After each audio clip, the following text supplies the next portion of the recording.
What's going on YouTube? Back with another video today, and this time I'm going to be going through the NBA teams for post All-Star break and how I rank them. As you can see, I'm not really about that S through F kind of tiering because I feel like that's very nondescript and just doesn't really it doesn't really have any criteria necessarily. So I went from my top being finals contenders, and you can read all the way down to tanking for Wembayama. I got all the teams, as you can see, all 30 of them, and just different ways I'll be measuring them would be I found this cool website called NBA Stuffers, which if you look to the right over here, it shows exactly where what the criteria is for all these teams based off their offensive and defensive efficiencies. So the top right teams are considered the better teams in the league, while the bottom left is the worst. And then if you're on the right side of the quadrant, but on the lower right, you have really good offense but poor defense, and vice versa, where if you're in the top left, you got really good defense but not so great offense. And then I got a little tankathon here to do, draft picks and stuff, as well as pro basketball reference in case I need to do a little bit of a deep dive into specific statistics and whatnot. So let's get right into it. So first the Milwaukee Bucks, they're a pretty easy final contender. Let's be honest. Between Giannis, Chris Middleton, Drew Holiday, and solid pieces around them like Brooke Lopez. I love I said Brooke Lopez first as the first player that comes to mind, but Bobby Portis too, as well as some decent players just all around. They are second in their conference right now. As long as Giannis is at the helm and he's healthy, I don't see why they can't at least be a contender. Next, we have the Brooklyn Nets. Unfortunately, I think they're just a playoff team. I don't think especially with all the trades that just happened between Kyrie Irving and Kevin Durant. While he did bring a pretty good haul back with Bridges, and now they got Dinwiddie again, and Cam Thomas is a great scorer and all, but I don't think they're gonna really be able to compete. Their defense probably even got even worse. I believe. Let's see, where are they? Yeah, so they're actually surprisingly in the better defensive rating, but not so great offense. But regardless, I really don't see them really going that far. So as you can see, just looking at the lineup alone, I love Claxton, I love Cam, but and Dinwiddie as well as Bridges too. But let's be honest, and Cam Johnson's good. But let's be honest here, this is not a star-studded team. While they do have a bunch of draft picks, and they're fortunate enough to be the fourth seed in their conference, I just don't see it this year. They're gonna fall flat, or fifth, I should say. They're fifth in their conference. They're pretty steady above the play-in teams, unless they really fall apart, which they probably won't. They're talented enough that they could stay around the fifth seed, but they're not gonna do much. Let's be honest. So for the next one, we have the New York Knicks, and while I think they'll be a playoff team, and while their offense and defense efficiencies is in the best quadrant it could be, I really don't see them going crazy per se. First off, if they even want to make a deep run, they gotta have at least the first series home. Let's be honest. I I can't see them going on the road, especially against like a tough Philly team or even Cleveland, let alone if they drop more and have to go into Milwaukee or Boston. I really don't see them going crazy. And then when you look at their roster too, while I do love Julius Randle and Jalen Brunson, they need more offense. Emmanuel Quickly was one of those guys that I loved coming out like his first couple years, but he's not really that great. RJ Barrett has his moments where he can be special, but he's never that consistent. And then there's a significant drop off after that. I do like Josh Hart, but he's not gonna go crazy or anything. And then the rest of that team, let's be honest, they're not gonna. Maybe they'll be second round at the very best if they get the first round home, but they're not going to go crazy. Now the Raptors, uh, while I do love the Poeltl trade, they're just not really that good. They're really not. They're defensively a sound team, but overall, if we just look at their roster again, they're in the play-in right now with a losing record. That's already a strike one. And then now when you look at their team, looking at this roster, I love Scotty Barnes. I love Siakam. I even love Poeltl. I love the trade that they had where they didn't give that much. Now they have a true center, and Siakam can play at the four where he really belongs. Precious and Van Vliet. While I'm not a crazy fan of Van Vliet, I love his heart. I love his hustle, and especially during their finals run, Van Vliet was a very important player. But considering that they already have a losing record right now, and they're ninth seed in their conference, they're really gonna have to go on some kind of miraculous run. Like they have to go through the play-in as of this moment, and then have to go away every single series to even bother to get close. They're just quite simply, it's just not their year. Let's be honest. So the next team on this list is the Utah Jazz. And while I think they're going to be a great team for the future, it's really just not going to be their year. Let's be honest. You look at the standings, you see they're holding on for dear life for that 10th seed, and while they're only a couple games ahead of OKC at the moment, they've also played two more games as well. You look at where they are efficiency wise, and while they're on the better half of the efficiency side, their defense is not great. Not great at all. And while I do like a lot of the players on the team, and they have a lot of draft picks thanks to Danny Ainge, I really don't see them going crazy. Clarkson and Kessler and Laurie Bird, as well as Sexton, is a great core to have. And I think with more draft picks in the future, I believe they have a couple of draft picks coming up. So like they have the Philly pick. I believe they have their 13th pick as well. So they have the ammo that if they really see someone they like in the top 10, they could feasibly move up. But I don't. They're not going to go far. Let's be honest. The next team, the Houston Rockets, baby. You already know where they're going. They're going for the tanking from Wembayama. You already know. See them up here in that number one pick. While while the lottery is no guarantee, and they could just get screwed per usual. They're just an absolute dumpster fire of a team. And let's be honest, we see them all the way down here. While they have a better defense than only two other teams, they have by far the worst offense in the whole league. I'm not going to even deep dive on them. They're not even worth my time. Now, the Pelicans, I don't really see them going great either. I don't. It's just one of those things that while they have a solid standing here, as of right now, play-in. They're in that play-in tournament, and looking at the teams above them, I really don't see them leapfrogging over any of the six higher teams, especially now that Kyrie has went to Dallas.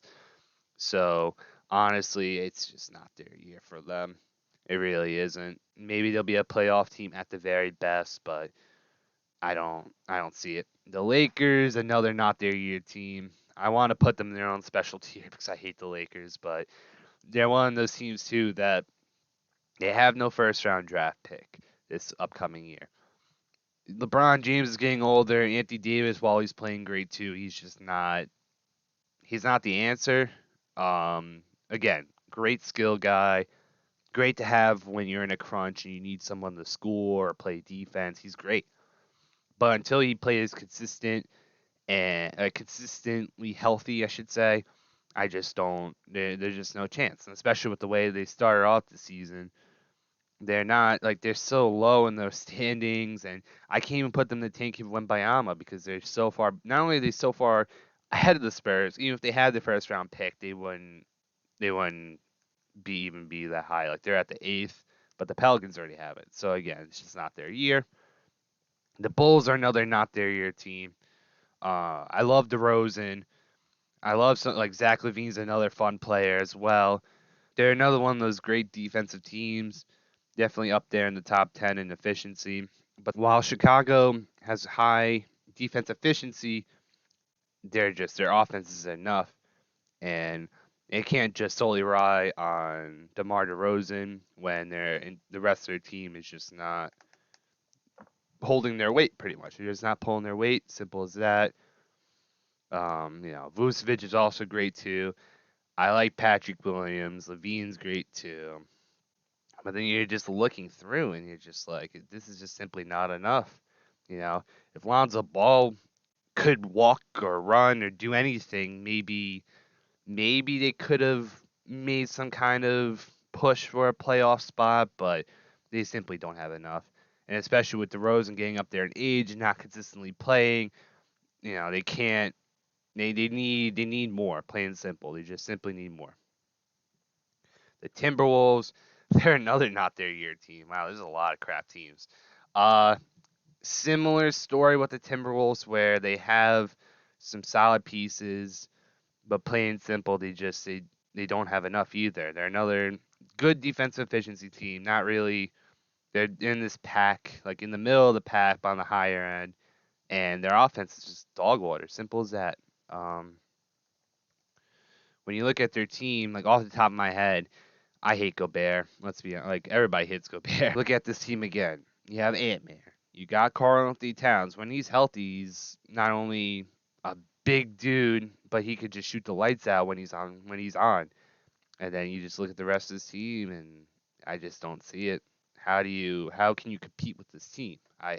You really can't, and especially when they are in that fringe of they could be a playoff team. The next one is the Portland Trailblazers, another one of those teams that's just like, oh God, like, I can't believe that after all these years, the Trailblazers refuse to build around Damian Lillard, where they have some good pieces. I love Simons. I love Nurkic. When he's on, he's really good. But they're just another one of those teams. They even have Cam Rush and Thibault, which are good defensive players, but where's the offense? Outside Dame, outside Nurkic, and even Simons, where's the offense? I don't see it. I really don't. And when you look over here, Portland is surprisingly one of the better offensive teams, but you know, and I think that's mostly because of Dame and how special Dame is. It's just simply not enough. And while they are no, I can't even say while they're terrible in their picks. They have their pick protected, so they can, as long as they stay here in this kind of mid to high end, they'll keep their pick. They're definitely not going to be taking Wembanyama anytime soon, and I just don't see it. Plain and simple. I just don't see them doing anything. So they're another not their year team. The Nuggets, they're a finals contender. I'll just keep it straightforward with them. Jokic is just one of those dudes. I remember in one of my previous videos, I was predicting how Jokic won't win his third straight MVP, but now really seeing how he just balls out and seeing that even a lot of the pundits and analysts around are saying that Jokic very likely could win his third straight MVP. They're built to win. Can they? I believe so, but they need to really need to get going because they can't continue on wasting Jokic's prime.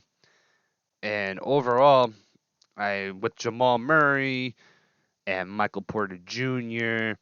and even Aaron Gordon, surprisingly a good player. I never expected Aaron Gordon to be like serviceable and a solid starter, but sure enough, here we are. They're really good. Now the Thunder, they're another not the year team. They're one of those teams that are actually rebuilding, and I believe they in a year or two when Chet Holmgren's healthy and a couple of those picks convey, they're going to be a very dangerous team. Mark my words, they're going to be dangerous in the next 2 to 3 years. I don't see where they are on the draft board. Oh, here they are. They're a top 10 pick right now, which, again, with the lottery, they could get lucky and get an even better pick. So, They will be dangerous in the future, but not right now. I love Shea. I love Giddy, but they're not going to do anything. The Memphis Grizzlies, sorry Memphis fans, but they're just a deep run team. And even though they are such a young and talented team, and you look over here, um, they're one of those really good defensive teams, like in fact the best defensive team. And that is mostly because of players like Jaren Jackson Jr., who on a night to night basis, he's giving you 3, 4, 5 blocks. Um, and then you have the beast that is friggin' John Morant just going at you nonstop. They just have to pray their team stays healthy because Steven Adams is another one of those players that hasn't been healthy. John Morant, his knees, just, as long as his knees hold up, he's going to be great. I hate Dylan Brooks. Everybody hates Dylan Brooks. And I think they're over. And Desmond Bane's good when he's on, but I don't see it with Desmond Bane where he could be a long term player. Outside of Jaren Jackson Jr. and John Morant, it's another one of those things that, honestly, it's amazing how they're even a second seed in the first place, honestly. They have a great record, but I think they're just plain simple a deep run team. Same with the Dallas Mavericks. They're finally starting to build around Luka with the Kyrie Irving trade, and Christian Wood is another fantastic player who can shore up their front court, but let's be honest, it's not enough. You need they're gonna need more, and sure they have the 1-2 punch. They have Christian Wood, but even just looking at this roster, Tim Hardaway Jr. is decent. And then from there, you're just looking. I'm just like, can this team be a finals contender? I don't believe it. Even with their high seeding, they're not even that high, actually. They're only a six. That's right, they're a six seed. They're not even that high of a seed. If they were somewhere in the 4-3 range, maybe they would be close to a finals contender. But in my opinion, it's too little, too late. But it could be a deep run team. The Spurs are another one Bayama team, especially how they've been hard selling everyone just to, almost confirm them getting the first overall pick. The only other team that's really competing with them right now is the Rockets. And I think there's two other teams really there, Detroit and Charlotte, that are around that area. Um, but yeah, I'm not going to even waste my time with the Spurs. Porter would have been a great person to build around, but they got rid of him, so it's whatever at this point. The Suns, this is a tough team because they have the star power. I believe they're high up in the standings. They're pretty high. They have that 4 seed, which is about where you want to be. And especially when Kevin Durant gets healthy, how are you going to stop Booker and KD? And then you have the facilitator that Chris Paul is. And I'm not entirely sold on Ayton, but when he's at this point a 4th to 5th option offensively, and he could hold it down defensively, I hate to say it, but they have to be a finals contender. I really don't want to put them in the finals contender slot, but I really do feel like they can be. They are just they have so much star power, and they got rid of some of their not even dead weight, but some of their lesser players to build upwards to be a win now team. If they don't win this next year or two, they're gonna have to blow it up, without a doubt. The Clippers are another finals contender. They're in a similar boat where Paul George and Kawhi Leonard, they're they're two of the best players skill wise you could possibly want on a team together. Extremely talented, and while they have been pretty healthy recently, they're another one of those teams that, oh, you know what? I'm putting them as a deep run. I'm talking myself out of it now. I'm thinking about it because they're one of those teams that load management is the problem, as well as even though their seeding is pretty high, and I think that's why I initially had them. No, they're not even that high. They're in the 5th seed. So when the time comes in that first round, they're going to be going up against Phoenix. So at this very moment, I should say. So so much can happen over the next month or so. Yeah, But I think at their very ceiling, the Clippers are only a deep run team. The Golden State Warriors, oh man, the Warriors, they're not going to do anything. They're another not their year team. It's just plain simple. How do you Klay Thompson's unfortunately just washed up now, and even though Steph is amazing and Jordan Poole is a talented player, he's not consistent either. And Draymond Green's getting old. He's caring more about his podcast and being on TV now since he's got all those rings and continuing to win. And it's genuinely amazing how they're able to win the championship last year, where now this year they're not even in that. Like really, they're not in any contention, honestly. Even with their play in there, even if they get into the playoffs, they're done. They're smoked. The Pistons are another Wembanyama team. They're one of those perpetually rebuilding teams. There's really not much to say. Boyan's great. Ivy's fun to watch. I like Cade, even though he's out for the season now.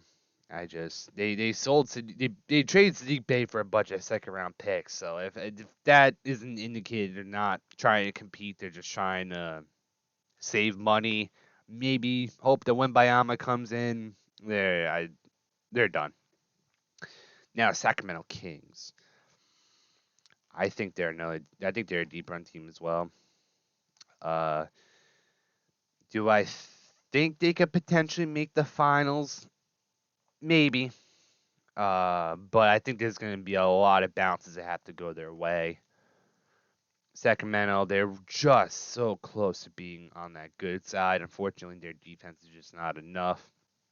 And if the Suns, no, the Kings, I mean, they could easily get past the first round. I firmly believe that, especially if they face Dallas. I think they could maybe. I don't know. I mean, they're in a tough spot because the West is looking great. Like if Sacramento could leapfrog Memphis and get that second seed, I think they could firmly get into that third round. Maybe. Do I think they'll make the finals? I don't think so. Especially if they go against the Nuggets. Or even the Grizzlies. Honestly, I just don't see it. And oh wow, I should have been doing this the whole time. I love Sabonis. He is an amazing player, but unfortunately his defense is not great. De'Aaron Fox is a walking bucket. I love Herter. He's a sniper as well. And even Malik Monk is a solid player, but they're gonna need they're gonna need some very lucky bounces to go their way to even for me to even consider them a finals contender.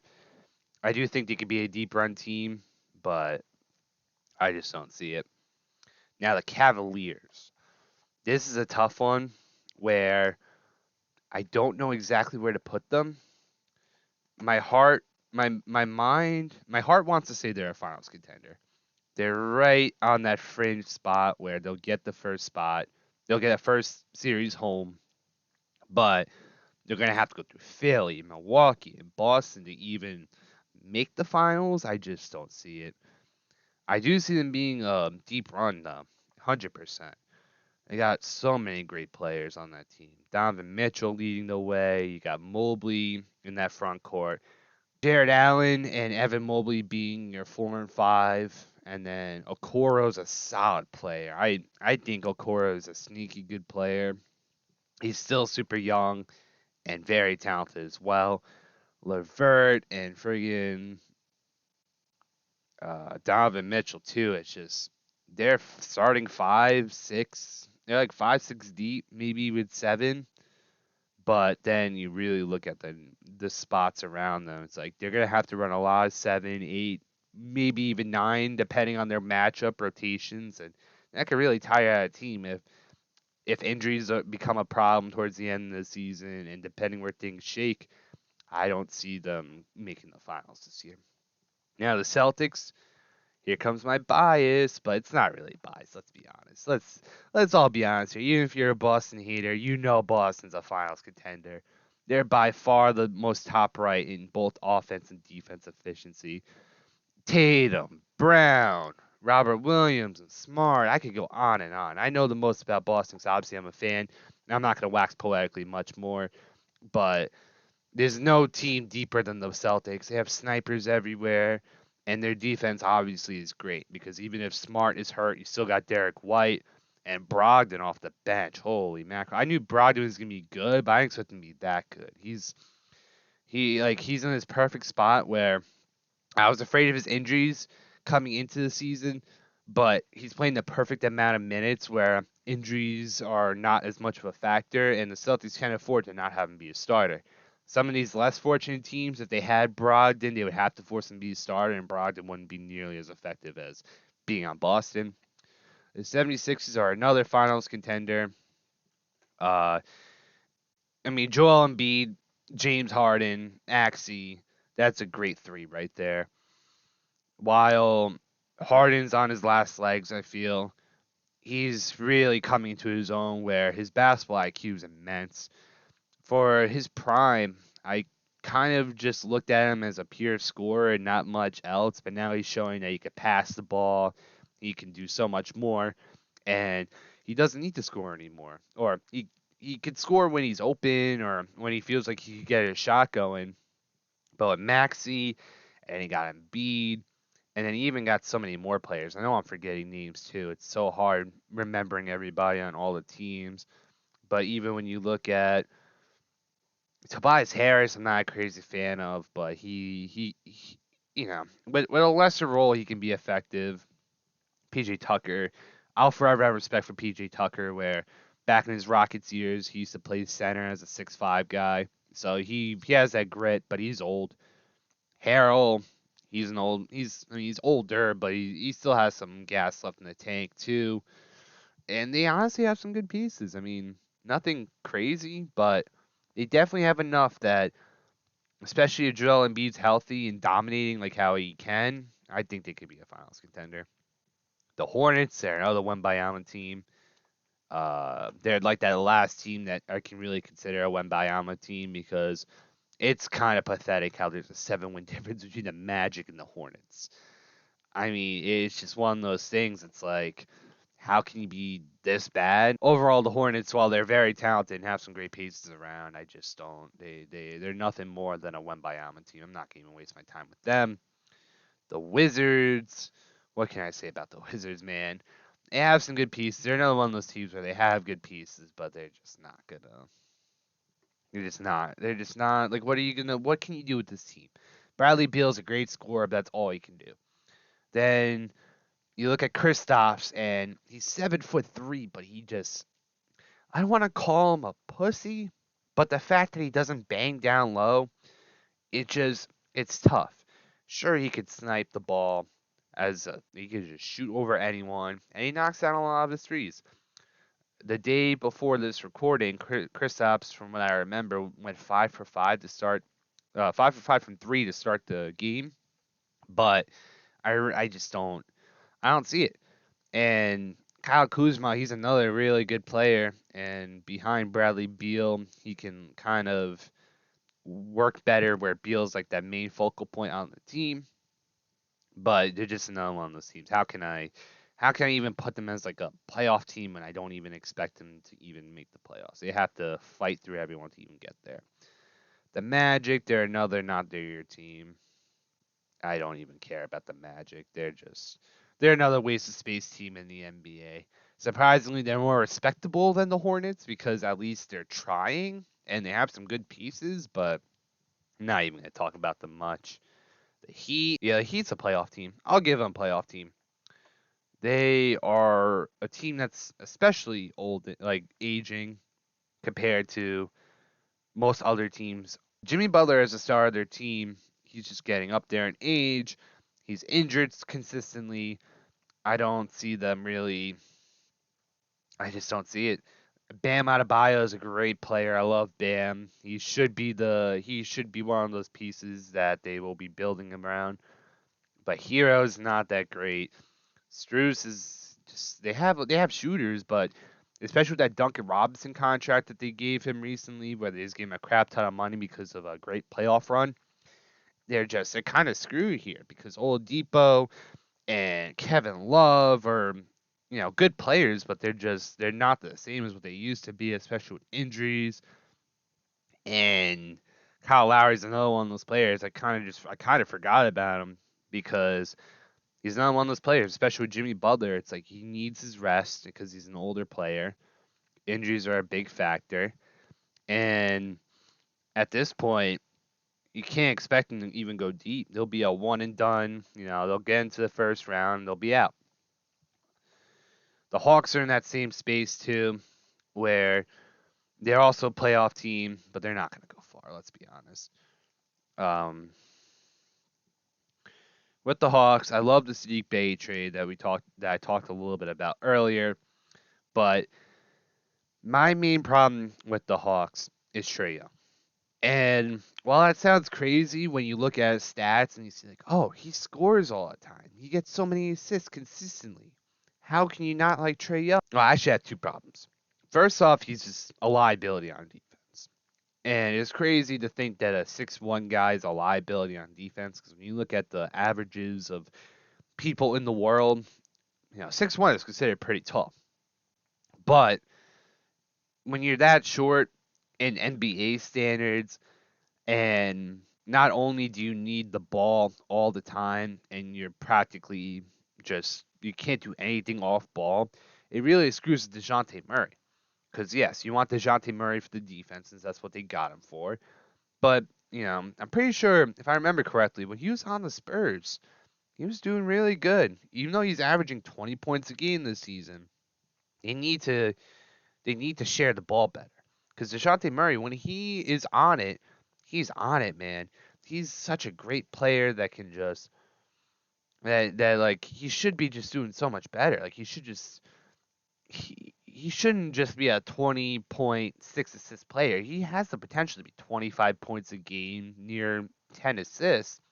But my biggest problem is that since Trae Young is constantly touching the ball, they live or die by Trae Young. So they're definitely going to be a playoff team. Even if they have to go through the play-in tournament, I do believe they'll get that last slot, but then they'll run into the bus, so it's the Boston Celtics, and it'll be over. Then, last but not least, we have the Indiana Pacers, and Indy's one of those teams. They're just, yeah, I'm not gonna even. It's just not their year. Miles Turner's good, sure, but let's just go to next year. Now, reassessing my list, I got five contenders, five deep runners, four definitely solid playoff teams. So that's pretty much all of the East. Yeah, pretty much all the East is set. 7. So yeah, I got 7 of the 8 Eastern Conference teams pretty much locked. And then maybe there'll be one more spot somewhere. Maybe I could see the Bulls sneaking in. But even the West is very top heavy, especially those top 4 with the Nuggets, the Suns, the Clippers, and the Grizzlies. And then even with the Mavericks, they're very good. And same with the Kings. Like even the top 5, top 6, they're all solid teams. But then there's a significant drop off after them. So yeah, I was considering moving around these tiers, but I think I did a good job. So yeah, that's it for this video. Thanks for watching. Like and subscribe if you made it this far. Any feedback would be appreciated.